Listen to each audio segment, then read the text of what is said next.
சரி, இன்னைக்கு ஆண்டவர் உங்களோடு பேசுகிற வார்த்தை ஏசாயா 45வது அதிகாரம் 2வது வசனத்தை வாசிக்க கேட்கலாம். ஏசாயா 45:2. நான் உனக்கு முன்னே போய் கோணலானவைகளை செவ்வையாக்குவேன்.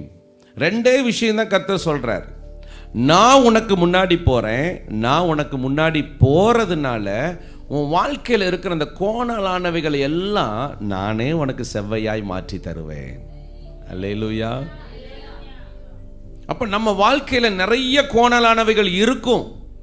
இன்னைக்கும் நம்ம சில காரியங்களை நினைச்சிட்டா நமக்குள்ள பயம் வருது, கவலை வருது, என்ன செய்ய போறோங்கிற ஒரு பெரிய பயமும் வந்து விடுகிறது. அதுக்கு காரணம் என்ன தெரியுமா? எல்லாமே கோணலா தான் இருக்குது. பிஸ்னஸ் சரியில்லை, குடும்பம் சரியில்லை, பிள்ளைகள் சரியில்லை, வேலைக்கு போனால் எனக்கு அதில் பிடிக்கவே இல்லை பாஸ்டர். வேலை செய்கிற இடத்துல சொல்கிறாங்களா இல்லையா? படிக்கிற பிள்ளைகள்கிட்ட கேட்டால் படிப்பு பிடிக்கவே இல்லை, ஸ்கூல் பிடிக்கல, டீச்சர் பிடிக்கல, எல்லாமே பிடிக்கல லைஃப்பில்.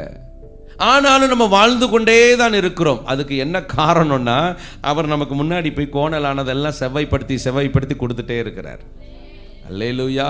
எனக்கு இந்த வாழ்க்கை பிடிக்கல பாஸ்டர், ஆனால் எப்படி இந்த 20 வருஷம் வந்தேனே தெரியல, எப்படி இந்த வாழ்க்கையை நான் நடத்தி கொண்டு வந்தேனே தெரியல, எப்படி ஆரம்பிக்கும் போது எனக்கு கொஞ்சம் கூட இன்ட்ரெஸ்ட் இல்லை, இந்த தொழிலை தொடங்கும் போது ஒரு ஆசை இல்லை, ஆனாலும் வந்திருக்கிறேன்.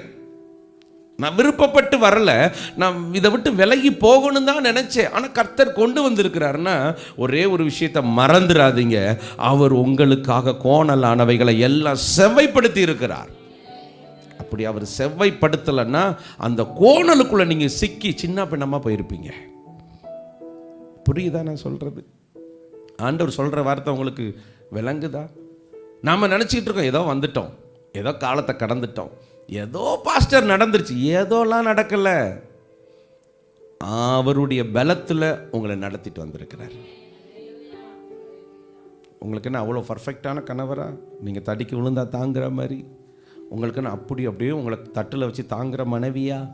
உங்கள் பிள்ளைகள்லாம் அப்படியே 2 பக்கமும் உங்களை தாங்கிக்கிட்டா இருக்குதுக்கு? எல்லாரும் இல்லைன்னு தான் சொல்கிறீங்க.